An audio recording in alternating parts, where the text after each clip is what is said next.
ओम शांति। आज प्यारे बाप दादा की 18 जनवरी 1987 की अव्यक्त वाणी है। वाणी का टाइटल है कर्मातीत स्थिति की निशानियां। बंधन मुक्त बनाने वाले स्नेह के सागर बाप दादा निमित्त गीता पाठशालाओं के सेवाधारी बच्चों के सम्मुख बोले। आज अव्यक्त बाप दादा अपने अव्यक्त स्थिति भव के वरदानी बच्चों व अव्यक्ति फरिश्तों से मिलने आए हैं। ये अव्यक्त मिलन इस सारे कल्प में अब एक ही बार संगम पर होता है। सतयुग में भी देव मिलन होगा, लेकिन फरिश्तों का मिलन, अव्यक्त मिलन इस समय ही होता है। निराकार बाप भी अव्यक्त ब्रह्मा बाप के द्वारा मिलन मनाते हैं। निराकार को भी ये फरिश्तों की महफिल अति प्रिय लगती है, इसलिए अपना धाम छोड़ आकारी व साकारी दुनिया में मिलन मनाने आए हैं। फरिश्ते बच्चों के स्नेह की आकर्षण से बाप को भी रूप बदल, वेश बदल बच्चों के संसार में आना ही पड़ता है। ये संगम युग बाप और बच्चों का अति प्यारा और न्यारा संसार है। स्नेह सबसे बड़ी आकर्षित करने की शक्ति है, जो परम आत्मा बंधन मुक्त को भी, शरीर से मुक्त को भी स्नेह के बंधन में बांध लेती है, अशरीरी को भी लोन के शरीरधारी बना देती है। यही है बच्चों के स्नेह का प्रत्यक्ष प्रमाण। आज का दिन अनेक चारों ओर के बच्चों के स्नेह की धाराएं, स्नेह के सागर में समाने का दिन है। बच्चे कहते हैं, हम बाप दादा से मिलने आए हैं। बच्चे मिलने आए हैं व बच्चों से बाप मिलने आए हैं, या दोनों ही मधुबन में मिलने आए हैं। बच्चे स्नेह के सागर में नहाने आए हैं, लेकिन बाप हजारों गंगाओं में नहाने आते हैं। इसलिए गंगा सागर का मेला विचित्र मेला है। स्नेह के सागर में समाये सागर समान बन जाते हैं। आज के दिन को बाप समान बनने का स्मृति अर्थात समर्थी दिवस कहते हैं। क्यों? आज का दिन ब्रह्मा बाप के संपन्न और संपूर्ण बाप समान बनने का यादगार दिवस है। ब्रह्मा बच्चा सो बाप, क्योंकि ब्रह्मा बच्चा भी है, बाप भी है। आज के दिन ब्रह्मा ने बच्चे के रूप में सपूत बच्चा बनने का सबूत दिया, स्नेह के स्वरूप का समान बनने का सबूत दिया, अति प्यारे और अति न्यारेपन का सबूत दिया, बाप समान कर्मातीत अर्थात कर्म के बंधन से मुक्त न्यारा बनने का सबूत दिया, सारे कल्प के कर्मों के हिसाब किताब से मुक्त होने का सबूत दिया। सिवाय सेवा के स्नेह के और कोई बंधन नहीं। सेवा में भी सेवा के बंधन में बंधने वाले सेवाधारी नहीं, क्योंकि सेवा में कोई बंधन युक्त बन सेवा करते और कोई बंधन मुक्त बन सेवा करते। सेवाधारी ब्रह्मा बाप भी हैं, लेकिन सेवा द्वारा हद की रॉयल इच्छाएं सेवा में भी हिसाब किताब के बंधन में बांधती हैं, लेकिन सच्चे सेवाधारी इस हिसाब किताब से भी मुक्त हैं। इसी को ही कर्मातीत स्थिति कहा जाता है। जैसे देह का बंधन, देह के संबंध का बंधन, ऐसे सेवा में स्वार्थ ये भी बंधन कर्मातीत बनने में विघ्न डालता है। कर्मातीत बनना अर्थात इस रॉयल हिसाब किताब से भी मुक्त। मेजॉरिटी निमित्त गीता पाठशालाओं के सेवाधारी आए हैं ना, तो सेवा अर्थात औरों को भी मुक्त बनाना। औरों को मुक्त बनाते स्वयं को बंधन में बांध तो नहीं देते। नष्टोमोह बनने के बजाय लौकिक बच्चों आदि सबसे मोह त्याग, स्टूडेंट से मोह तो नहीं करते। ये बहुत अच्छा है, बहुत अच्छा है, अच्छा अच्छा समझते, मेरे पन की इच्छा के बंधन में तो नहीं बंध जाते। सोने की जंजीरें तो अच्छी नहीं लगती है ना, तो आज का दिन हद के मेरे मेरे से मुक्त होने का अर्थात कर्मातीत होने का अव्यक्ति दिवस मनाओ। इसी को ही स्नेह का सबूत कहा जाता है। कर्मातीत बनना ये लक्ष्य तो सबका अच्छा है। अब चेक करो कहाँ तक कर्मों के बंधन से न्यारे बने हो। पहली बात, लौकिक और अलौकिक कर्म और संबंध दोनों में स्वार्थ भाव से मुक्त। दूसरी बात, पिछले जन्मों के कर्मों के हिसाब किताब व वर्तमान पुरुषार्थ के कमजोरी के कारण किसी भी व्यर्थ स्वभाव संस्कार के वश होने से मुक्त बने हैं। कभी भी कोई कमजोर स्वभाव संस्कार व पिछला संस्कार स्वभाव वशीभूत बनाता है तो बंधन युक्त है, बंधन मुक्त नहीं। ऐसे नहीं सोचना कि चाहते नहीं हैं लेकिन स्वभाव या संस्कार करा देते हैं। ये भी निशानी बंधन मुक्त की नहीं, लेकिन बंधन युक्त की है। और बात, कोई भी सेवा की, संगठन की, प्रकृति की, परिस्थिति, स्वस्थिति को व श्रेष्ठ स्थिति को डगमग करती है, ये भी बंधन मुक्त स्थिति नहीं है, इस बंधन से भी मुक्त। और तीसरी बात, पुरानी दुनिया में, पुराने अंतिम शरीर में किसी भी प्रकार की व्याधि अपनी श्रेष्ठ स्थिति को हलचल में लाए, इससे भी मुक्त। एक है व्याधि आना, एक है व्याधि हिलाना। आना ये भावी है, लेकिन स्थिति हिल जाना ये बंधन युक्त की निशानी है। स्वचिंतन, ज्ञान चिंतन, शुभ चिंतक बनने का चिंतन, बदल शरीर की व्याधि का चिंतन चलना, इससे मुक्त। क्योंकि ज्यादा प्रकृति का चिंतन चिंता के रूप में बदल जाता है, तो इससे मुक्त होना, इसी को ही कर्मातीत स्थिति कहा जाता है। इन सभी बंधनों को छोड़ना, यही कर्मातीत स्थिति की निशानी है। ब्रह्मा बाप ने इन सभी बंधनों से मुक्त हो कर्मातीत स्थिति को प्राप्त किया। आज का दिवस ब्रह्मा बाप समान कर्मातीत बनने का दिवस है। आज के दिवस का महत्व समझा? अच्छा, आज की सभा विशेष सेवाधारी अर्थात पुण्य आत्मा बनने वालों की सभा है। गीता पाठशाला खोलना अर्थात पुण्य आत्मा बनना। सबसे बड़े ते बड़ा पुण्य हर आत्मा को सदा के लिए अर्थात अनेक जन्मों के लिए पापों से मुक्त करना, यही पुण्य है। नाम बहुत अच्छा है, गीता पाठशाला। गीता पाठशाला वाले अर्थात सदा स्वयं गीता का पाठ पढ़ने वाले और पढ़ाने वाले। गीता ज्ञान का पहला पाठ, अशरीरी आत्मा बनो, और अंतिम पाठ, नष्टो मोहा स्मृति स्वरूप बनो। तो पहला पाठ है विधि और अंतिम पाठ है विधि से सिद्धि। तो गीता पाठशाला वाले हर समय ये पाठ पढ़ते हैं कि सिर्फ मुरली सुनाते हैं, क्योंकि सच्ची गीता पाठशाला की विधि ये है, पहले स्वयं पढ़ना अर्थात बनना, फिर औरों को निमित्त बन पढ़ाना। तो सभी गीता पाठशाला वाले इस विधि से सेवा करते हो, क्योंकि आप सभी इस विश्व के आगे परमात्म पढ़ाई का सैंपल हो। तो सैंपल का महत्व होता है। सैंपल अनेक आत्माओं को ऐसा बनने की प्रेरणा देता है। तो गीता पाठशाला वालों के ऊपर बड़ी जिम्मेवारी है। अगर जरा भी सैंपल बनने में कमी दिखाई तो अनेक आत्माओं के भाग्य बनाने के बजाय भाग्य बनाने से वंचित करने के निमित्त भी बन जाएंगे, क्योंकि देखने वाले, सुनने वाले साकार रूप में आप निमित्त आत्माओं को देखते हैं। बाप तो गुप्त है ना, इसलिए ऐसा श्रेष्ठ कर्म सदा करके दिखाओ जो आपके श्रेष्ठ कर्मों को देख अनेक आत्माओं के श्रेष्ठ कर्मों के भाग्य की रेखा श्रेष्ठ बना सको। तो एक तो अपने को सदा सैंपल समझना, और दूसरा सदा अपना सिंबल याद रखना। गीता पाठशाला वालों का सिंबल कौन सा है जानते हो? कमल पुष्प। बाप दादा ने सुनाया है कि कमल बनो और अमल करो। कमल बनने का साधन ही है अमल करना। अगर अमल नहीं करते तो कमल नहीं बन सकते, इसलिए सैंपल है। और कमल पुष्प का सिंबल सदा बुद्धि में रखो। सेवा कितनी भी वृद्धि को प्राप्त हो, लेकिन सेवा करते न्यारे बन प्यारे बनना। सिर्फ प्यारे नहीं बनना, न्यारे बन प्यारे बनना। क्योंकि सेवा से प्यार अच्छी बात है, लेकिन प्यार लगाव के रूप में बदल नहीं जाए, इसको कहते हैं न्यारे बन प्यारा बनना। सेवा के निमित्त बने, ये तो बहुत अच्छा किया, पुण्य आत्मा का टाइटल तो मिल ही गया। इसलिए देखो खास निमंत्रण दिया है, क्योंकि पुण्य का काम किया है। अब आगे जो सिद्धि का पाठ पढ़ाया, तो सिद्धि की स्थिति से वृद्धि को प्राप्त करते रहना।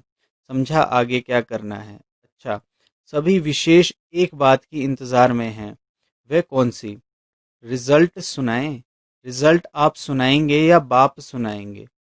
बाप दादा ने क्या कहा था, रिजल्ट लेंगे या देंगे? ड्रामा प्लान अनुसार जो चला, जैसे चला उसको अच्छा ही कहेंगे। लक्ष्य सबने अच्छा रखा, लक्षण यथाशक्ति कर्म में दिखाया। बहुत काल का वरदान नंबरवार धारण किया भी, और अभी भी जो वरदान प्राप्त किया, वह वरदानी मूर्त बन बाप समान वरदान दाता बनते रहना। अभी बाप दादा क्या चाहते हैं? वरदान तो मिला, अब इस वर्ष बहुत काल बंधन मुक्त अर्थात बाप समान कर्मातीत स्थिति का विशेष अभ्यास करते दुनिया को न्यारा न्यारा और प्यारापन का अनुभव कराओ।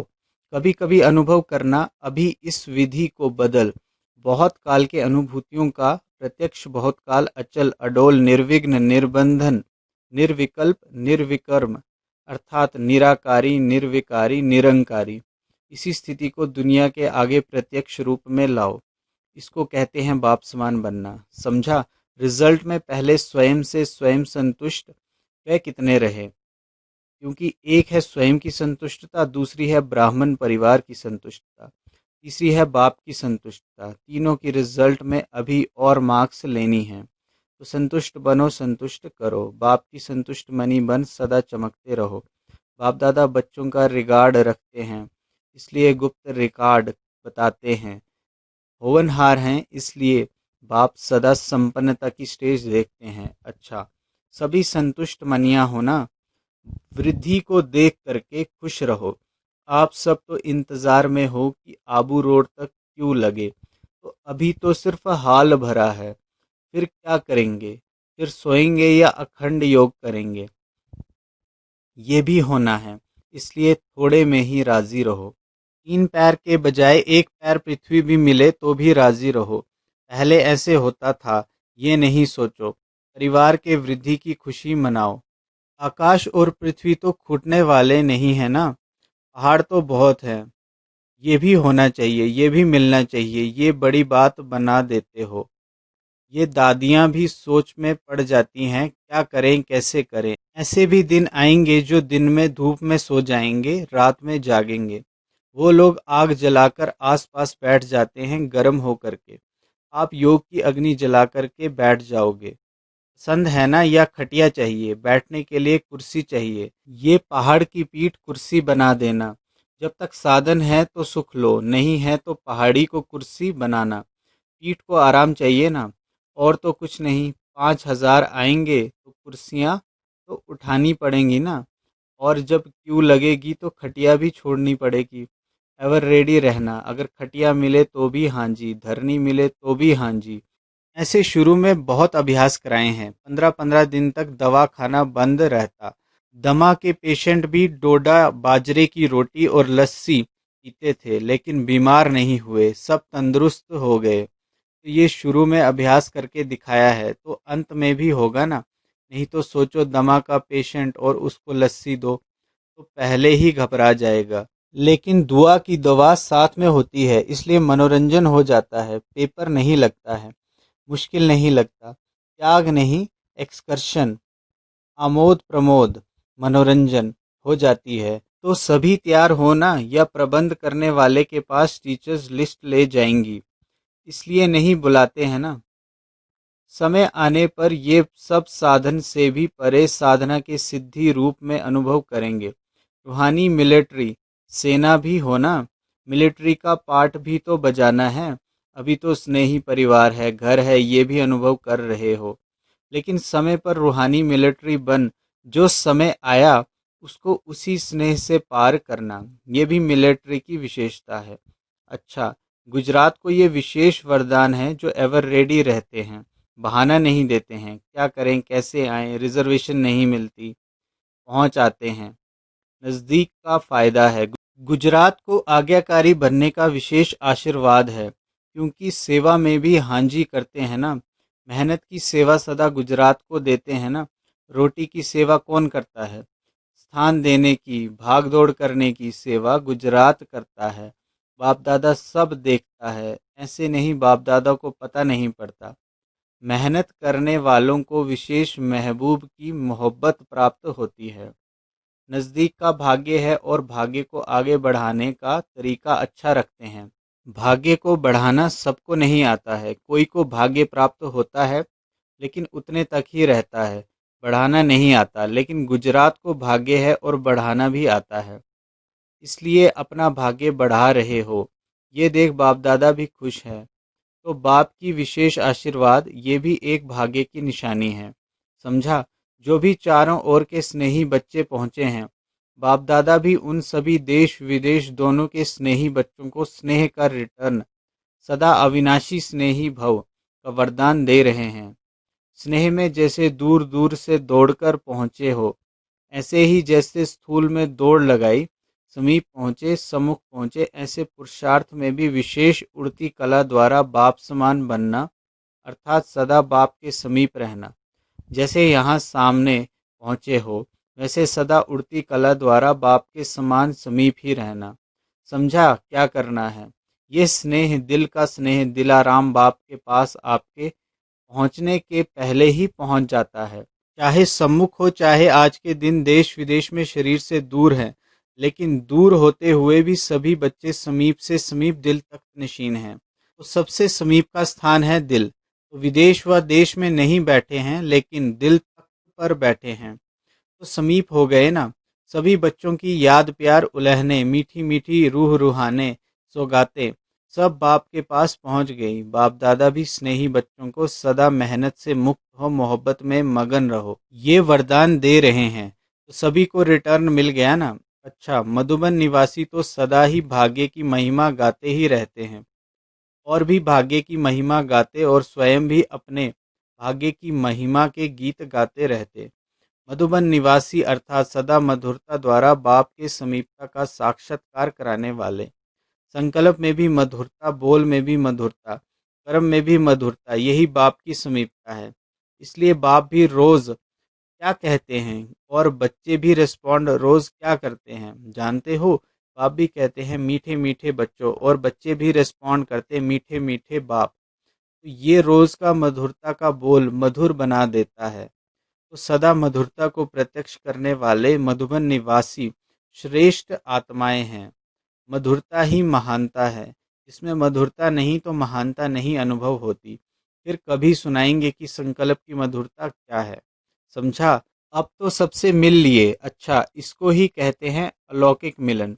सर्व स्नेही आत्माओं को, सदा समीप रहने वाली आत्माओं को, सदा बंधन मुक्त कर्मातीत स्थिति में बहुत काल अनुभव करने वाली विशेष आत्माओं को, सर्व दिल तख्त नशीन संतुष्ट मनियों को बाप दादा का अव्यक्ति स्थिति भव के वरदान साथ याद, प्यार और गुड नाइट और गुड मॉर्निंग। हम रूहानी बच्चों की रूहानी प्यारे बाप दादा को याद, प्यार, गुड नाइट और गुड मॉर्निंग। दादियों से, जैसे वृक्ष के पके हुए फल जो होते हैं उनका बहुत महत्व होता है। जो वृक्ष के पके हुए होते उनको अलग पकाना नहीं पड़ता, तो वह हुए वृक्ष के पके हुए, और आप सभी हो वृक्षपति द्वारा पके हुए फल। जैसे वृक्ष के पके हुए फल का महत्व है, वैसे वृक्षपति द्वारा पके हुए फलों का भी महत्व है। उसी नज़र से सभी आप सबको देखते हैं, क्योंकि बाप के, ब्रह्मा बाप के साथ साथ आपका भी जन्म हुआ ना, तो एक ही राशि हो गई ना। राशि का प्रभाव होता है ना, जन्मदिन का राशि पर प्रभाव होता है। तो ब्रह्मा बाप के साथ साथ जन्म हुआ, ब्रह्मा बाप के साथ सेवा के आरंभ में निमित्त बने। अभी ब्रह्मा बाप समान कर्मातीत बनने के लिए एवर रेडी हैं। बाप तो बच्चों को देख खुश होते हैं, मेरे योग्य बच्चे योगी भी हैं और योग्य भी हैं, इसलिए खुशी विशेष है। बाप दादा ने दादी जी को फूल दिया, इसमें आप कौन सा पत्ता हो? सब पत्ते मिल करके एक हो गए ना। ऐसे ही समीप रहने वाले सभी पत्ते बूर के साथ रहते हैं। बूर ये बीज है, तो बीज के साथ रहने वाले पत्तों का भी महत्व है। अच्छा, आप लोग तो जन्म से ही वरदानी हो, वरदानों से ही पले हो, मेहनत से नहीं। जिसकी पालना ही वरदानों से हुई है, उसके लिए और क्या वरदान रहा? चल रहे हैं, पल रहे हैं वरदानों से, इसलिए मेहनत से बचे हुए हैं। जो मेहनत करते हैं उनकी चाल ही अलग होती है। आप लोगों ने क्या मेहनत की, कुछ सहन भी किया, तो एक्सकर्शन मनोरंजन मनाया। पिकेटिंग में ठहरे भी तो भी एक्सकर्शन ही मनाई, मज़ा ही देखते रहे। गालियां भी खाई तो हंसते हंसते खाई। अभी वे सब बातें क्या लगती हैं, चरित्र लगती हैं ना। अच्छा, ये जनक तो विदेही बन गई ना, विदेही जनक। अच्छा, वरदान तो सबको मिले हुए हैं, वरदानी को क्या वरदान देंगे? जैसे कहते हैं सूर्य के आगे क्या दीपक जलाएंगे, तो वरदानी आत्माओं को क्या वरदान दें? अच्छा, पर्सनल मुलाकात। पांडव अर्थात सदा बाप के साथी। पांडवों की विजय किस लिए हुई? वे बाप के साथ थे, तो ऐसे पांडव हो। क्या कभी अलग रहते हो, कभी साथ रहते हो?